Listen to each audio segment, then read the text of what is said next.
Sabi ko nga sa'yo eh. Ay, yabang-yabang mo. Claire Castro. Eh, putang ina nyo, mga magnanakaw kayo dyan sa opisina nyo. Mantakin mo na sa vault nyo nawala yung 50 million. Pera ng taong bayan yan. Nasa kahadiyero nyo, pukin ng ina nyo, mga magnanakaw kayo dyan. Baka ikaw nagnakaw niyan, Claire Tangina ka, baka ikaw nagnakaw niyan Baka hindi ko sinasabing ikaw. Sagutin mo lang kung oo hindi. Pero palagay ko hindi ikaw yung nagnakaw niyan. 50 million para sa mga pro-Marcos vloggers ninakaw. Tangina, sarap buhay ng mga pro-Marcos mayroon kayong budget. Sana all. Tapos sasabihin nyo kami bayaran. Sasabihin nyo kami bayaran, kami ngayon wala sa posisyon. Si Inday Sara nga walang budget Anong pambabayad niyan? Extra, wala nga. Wala nga siyang pang-programa dahil sinakto niya lang yung budget niya pang yung mga usual na programa tsaka pampasweldo Wala nga kayong dinagdag na pera sa kanya na pwede niyang gamitin sa ibang bagay Mantakin mo kayo, 50 million, putang ina, ganyan kamagnanakaw yung gobyerno ni Bongbong. Ngayon lang nagkaroon ng balita ng Office ng Presidential Communications ay nawala ng pera. Ina nyo, mga kawatan kayo dyan. Dahil sinasabi ni Mike Abby na mga magnanakaw kayo dyan na mga kurakot kayo Kaya daw papalit-palit ng sekretary dyan. Wala daw na gagawang mabuti. Bago mo silipin, Claire Castro, yung dumi ng iba, putang ina nyo, ayusin nyo muna yung dumi ng opisina nyo. 50 million nasa kahadiyero. Ilan ba kayo nakakaalam ng code ng kahadiyero na yan kung di ba kayo mga bobo? Iimbestigahan nyo ba? Sino ba nakakaalam ng niyan? Ng code ng kahadiyero na yan? Baka itong secretary at saka yung accountant, baka ito si Claire Castro alam niya. Kung meron lang kayong 5 na nakakaalam nung code niya, puta, ang daling solusyonan yan. 5 lang kayo na nakakaalam nung nung numero para bumukas yung kahadiyero na yan Paano nanakaw dyan? Putang ina nyo, lahat kayo dyan kawatan. Mga hype kayo. Cash mula sa isang vault ng opisyal ng PTV. Vault vault. Tangina nyo, wala bang CCTV dyan? Ang dami yung camera. Ang daming camera ng PTV. May media, mayroon kayong media outlet. Meron kayong istasyon. Wala kayong CCTV. Hindi nyo makita kung sino nagnakaw niyan. Puta ina, cash yan. 50 milyones, ang dami niyan. Kung 50 million, kung ang 1 milyon ganito kakapal. Sabihin na natin 1 dangkal o ganyan kakapal yung 1 milyon. Putang ina, 50 piraso na ganyan. Hindi mo yung kayang ilabas sa isang backpack. Sa maleta mo rin ilalagay yung 50 million. Yung isang Rimowa na malaking maleta, doon kasya yan. Yaang pera na yan. Di ba sinabi nga ni Orly Gutesa, 48 million yung laman ng isang maleta? Yung pinakamalaki na Rimowa. So paano mo mailalabas yung ganyang kalaking pera dito? Dito sa vault, putang ina nyo, style nyo lang yan. Pero ibinayad nyo na yan dun sa mga vlogger. Kunyari nawala yung pera para ilalagay nyo niya sa accounting, ilalagay nyo as stolen, lost, under investigation. Pero sa katotohanan, kasi hindi mo naman pwedeng i-resibo na I'm paying itong vlogger na to, I'm paying itong vlogger na to. Hindi kasi hindi dapat gamitin yung pera na yan para diyan In the first place, meron ng RTVN, meron pang PCO para magpropaganda for the government Hindi mo na kailangan magbayad pa ng tao Pero kung nagbabayad ka ng tao para mag-comment, magbabayad ka ng tao para sirain yung ibang vlogger, hindi trabaho ng gobyerno yun Trabaho yun ng propagandista O ngayon, itong pera na ito, nawala ito. Unaccount, hindi na yan pwedeng i-accounting. Kasi pagka kailangan mong i-liquidate itong 50 million na ito, ilalagay mo lang doon. Ito yung cash na nawala sa vault. Pero iniimbestigahan na namin to follow yung result ng investigation. Itong 50 million nasa na? Puta ina, binayad na nila yan dun sa mga vlogger na yan. Dahil hindi nila pwedeng i-resibo yan. Ito sa akin lang malamang mali ako. Hindi totoo tong sinasabi ko. Pero ito, nag-iisip lang ako. Thinking outside of the box, ika nga. Itong pera na ito, ibinayad na nila. Since hindi nila pwedeng i-resibuhan yon at ibigay sa COA na dito napunta tong 50 million na to, di bali nang i-declare nila na nawala. Nawala yung pera Paano nawala? Ninakaw. Sino nagnakaw? Iniimbestigahan pa. Putang ina, paano mananakaw yan sa isang vault? Ilang tao lang nakakaalam ng niyan, ng key niyan. Lokohin yung lelang nyo. Kaya naglipa na naman yung mga bumabanat sa amin na mga vlogger. Kasi binayaran nyo. Tangina, 100 pesos per comment. Wow, sana all. O, sabi ko nga sa inyo itong mga vlogger na binabayaran nyo, putang ina, wala yan, walang kwenta yan. Hindi kami kaya ng mga yan, ang hihina nyo. Kukuha lang kayo ng mga vlogger, yung mga bobo pa. Kukuha lang kayo ng mga vlogger, yung mga nasa ibang bansa pa para hindi madimanda. Tapos, paniniwalaan nyo yung taong bayan na may A1 information itong mga nasa ibang bansa. Paano nangyari yung pukin ng ina nyo? Wala nga sa Pilipinas. Kung may A1 information yun, putang ina, sigurado galing sa inyo yung A1 information. Propaganda yun na galing sa inyo. Sinong maniniwalang tarantado na ang isang nasa ibang bansa may A1 information? Ulul! Ang ina nyo, lokohin yung lela nyo. Fake news yan. Wala ka sa mas marami ka pang alam sa akin. Ako nandito sa Pilipinas. Ikaw wala ka sa Pilipinas, sa abroad ka, tapos meron kang A1 information. Ulul. Propaganda yan. Yung A1 information na sinasabi nila, propaganda yun na galing dito sa mga opisina ng mga nasa gobyerno para pabanguhin yung gobyerno or papangitin yung kalaban. Ngayon, mag-hire kayo ng mga vlogger, tapos aasarin lang kami. Mukha kaming bayag, mukha kaming singit, mukha kaming ganito. Wala kaming pake.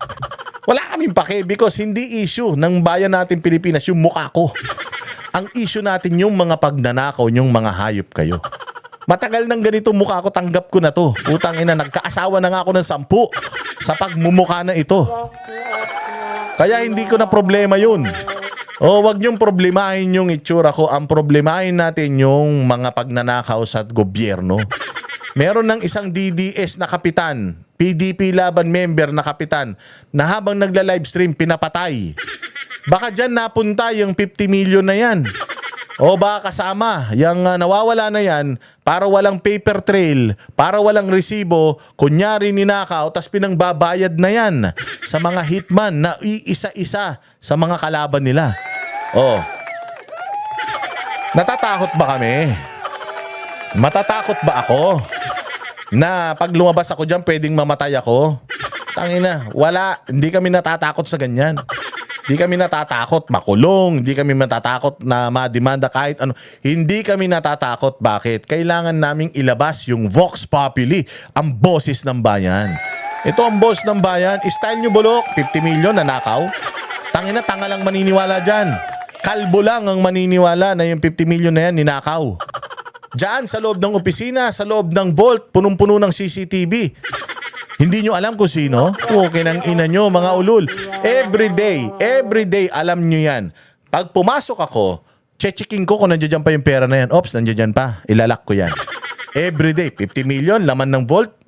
Ano yan? Paano, ba't ba kasi may 50 million kayong cash na laman ng vault? Ano bang, para saan ba yan? Di ba yung petty cash, paunti-unti lang yan? Kasi ako nagtrabaho sa corporate Ang petty cash, pinakamalaki na sigurong laman ng petty cash, baka 1 milyon. Tapos gagawa ka ng petty cash voucher, hihingi ka ng cash sa accounting. Yung accounting mag-i-issue sa'yo ng cash. Halimbawa, magano ka, kung wala kang credit card, ma'am, magdi-dinner kami kasama yung kliyente Wala kasi akong credit card. Wala na rin akong cash. Baka pwede mag-cash advance. Sige, mag-fill out ka ng petty cash voucher. Magkano? 20,000.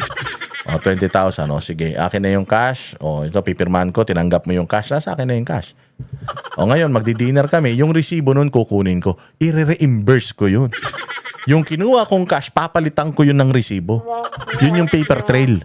Kaya sinasabi nyo na nanakaw yung pera na yan para walang paper trail. Meron lang kayong report that it was stolen and that's it. Tapos na yun. That's it. Ibabalik ba yan nung custodian nung pera na yan? Ibabalik ba yan? Hindi. Pwedeng matanggal lang siya sa trabaho pero mababalik pa yung 50 million? Hindi na. Nasa na yan? Ako, assumingly na totoo, itong mga may troll farm sila, ayan, dyan yan ibibigay doon sa mga nila, yung sa mga payola nila dyan sa mga vlogger o sa mga hitman na pumapatay doon sa mga kalaban ng mga vlogger. Pwedeng ganun Pwede, hindi ko sinasabing ganun, but pwedeng ganun. I can only assume. Because again, saan mapupunta tong 50 million na to? At sinong tanga na taga PCO, ilan lang kayong empleyado dyan ang kukuha niyan? At sinong mas lalong tanga na tagalabas pupunta dyan, tapos alam ko saan yung nakalagay yung vault na yan, tapos kukunin yung vault na yan, alam din niya yung code. Putang ina niyan, kalokohan. Laing kalokohan to. Style nyo bulok. Putang ina, matatalino na Pilipino. Lalong-lalo na ako. Oh, matalino ko, hindi ko ano yan, hindi ko kahit na kahit na laking kalsada ako, hindi ako maniniwalang putyang ina 50 million cash. Nawala diyan. Putya, nasa loob ng vault. Buti sana kung nakalagay lang sa cabinet sa ilalim ng unan sa aparador. Hindi. Vault, putyang ina pag vault may mga ganun yan. Tapos 50 million ang laman. Sigurado ako malaking vault yan. Putang ina, sigurado ako yung vault na yan may nakatutok na camera diyan. Putang ina yan, imposible. Bangko, merong vault tapos walang camera. O hindi to bangko, opisina ito. Pero ayun na nga, vault, may naman 50 million, walang nakatutok na camera. Ulul. Tanginan nyo, lokohin yung lelang ninyo. Dineclare nyo to na loss. Pwedeng dineclare ito na loss para malaya kayo makapagbayad ng mga troll farm nyo, mga ulul. At hindi kami apektado. Hindi kami apektado at hindi kami kinikilabutan at kinakabahan sa mga putang inang pinagbabayaran nyo ng mga vlogger para siraan kami because kahit siraan nila kami na sandamukal, wala kami ninakaw na pera ng taong bayan, hindi kami ang issue dito. Ang issue dito, yung mga namatay sa baha. Ang issue dito, yung mga namamatay sa corruption ng mga hayop kayo. Yan. Ha? Ina nyo ha, buhay pa kayo? Ha? Buhay pa kayo? Kaya nyo pa? Mga kupal kayo ha. Ano? Kami ang boses ng masa, hindi natatakot. Katotohanan lang, di kami nalulunod. Walang bahid ng sismis, lahat ay totoo. Kahit sino ka pa, pag mali ka, babanatan ka.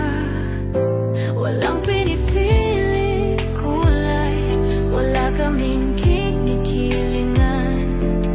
Basta para sa bayan, kami lalaban. Pag tama palakpakan, pag mali banatan. Di matitinag, di matatakot, para sa bayan tuloy ang sigaw. Sa harap ng kamera, walang halong takot. Mga baluktot, lahat kayo'y tutumba. Ang hustisya at totoo, yun lang ang mahalaga. Kahit sinong harang, di kami matitinag. Walang pinipiling kulay, wala kaming kinikilingan. Basta para sa bayan, kami lalaban. Pag tama palakpakan, pag mali banatan. Di matitinag, di matatakot, para sa bayan tuloy ang sigaw. Kung nasa tama ka, ikaw ay aming kasama. Pero pag mali ka, handa ka na bang mabasag? Banateros kami, walang inuunan. Dahil bayan muna, bago ang sarili.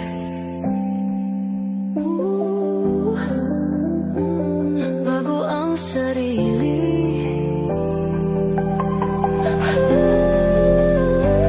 Pag tama palakpakan, pag mali banatan. Banateros ang sigaw, katotohanan ang laban.